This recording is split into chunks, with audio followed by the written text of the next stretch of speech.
अस्सलाम वालेकुम दोस्तों, आप देख रहे हैं वेलकम टू इस्लाम।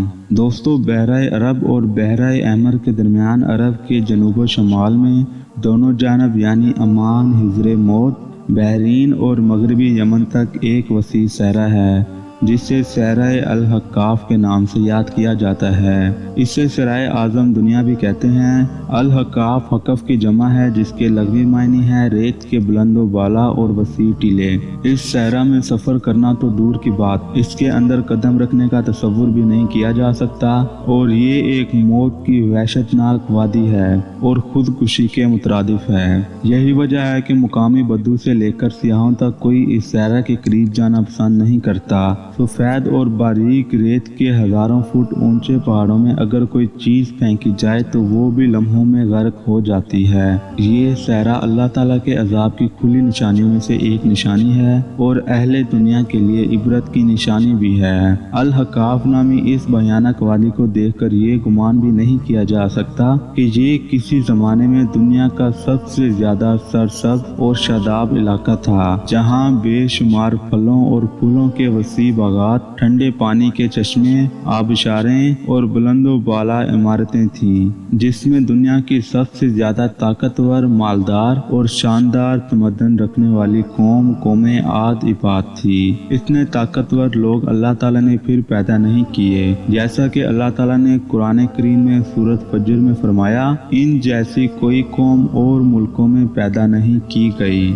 हिजर मौत और निजरान के दरमियानी इलाके अल हक्काफ में कौमे आद के 13 कबाइल आबाद थे। कौमे आद के अल अहकाफ में रहने से मुतल्लिक़ कुरान करीम में अल्लाह ताला ने सूरत अल अहकाफ में फरमाया, हूद को याद करो जबकि उसने अपनी कौम को अहकाफ में डराया। कौमे आद निहायत जोर आवर और बहादुर कौम थी।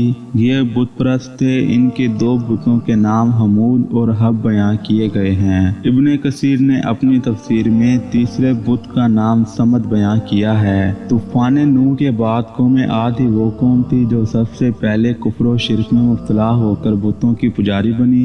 इन्हें अपने पत्थर के खुदाओं पर बड़ा घमंड था। उनकी माशी हालत तो बहुत उम्दा थी, लेकिन जहालत, गुमराही, झूठ, बेहयाई और फासिद ख्यालात ने उन्हें माशरती तौर पर तबाही के किनारे पर पहुंचा दिया और ये कुफ्र और शिर्क के समंदर में गर्क हो चुके थे। कौम आद की बदअमालियां जब अपनी आखिरी हदूद पार कर गईं तो अल्लाह ताला ने उन्हीं में से अपने एक नेक बंदे हजरत हूद अलैहिस्सलाम को पैगंबर बनाकर भेजा। कुरान करीम में सूरत अल आराफ में अल्लाह ताला का इरशाद है, और हमने कौम आद की तरफ उनके भाई हूद को भेजा।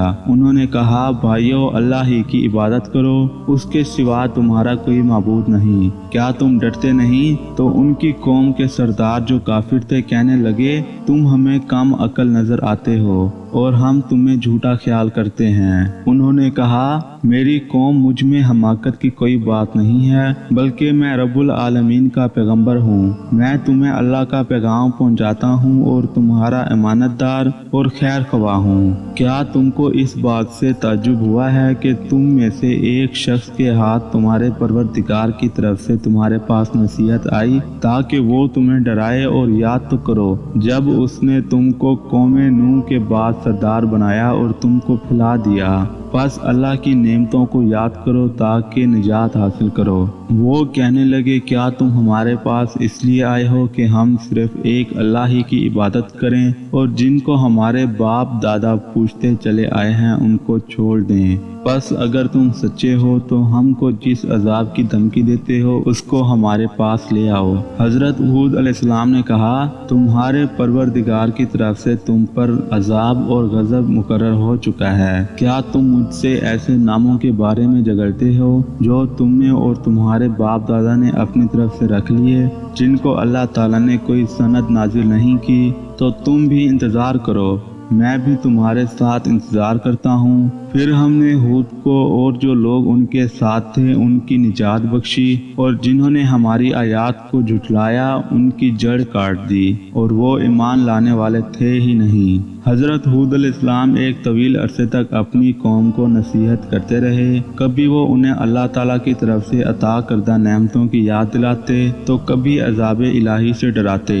لیکن وہ بہرے اور اندھے بنے رہے۔ تاریخ کی کتابوں میں ہے کہ حضرت ہود علیہ السلام مسلسل 50 برس یا اس سے بھی زیادہ تبلیغ میں مصروف رہے۔ قوم عاد کے 13 قبائل میں سے لقمان اور خلجان نامی قبائل نہایت طاقتور تھے اور انہیں حکمران کی حیثیت حاصل تھی۔ حضرت ہود علیہ السلام نے جب دعوت حق دی اور کفر و شرک چھوڑ کر ایک اللہ کی عبادت کی طرف بلایا تو لقمان قبیلے نے سخت مزاحمت کی اور حضرت ہود علیہ السلام کے دشمن ہو گئے، اور اس کے برعکس دوسرے قبیلے خلجان نے حضرت ہود علیہ السلام کی باتوں پر غور کیا اور ان میں سے اکثر جلد ہی حضرت ہود علیہ السلام کی دعوت کو قبول کر کے ایمان لے آئے۔ دوستو، تو حضرت ہود علیہ السلام پر جو سیریز بنا رہے ہیں، آج اس کا پہلا پارٹ یہیں پر ختم کرتے ہیں، اور انشاءاللہ بہت جلد اس کا اگلا پارٹ اسی چینل پر شیئر کیا جائے گا۔ دوستو، تو آج کی ویڈیو کیسی لگی؟ کامنٹ سیکشن میں اپنی رائے کا اظہار ضرور کیجیے گا۔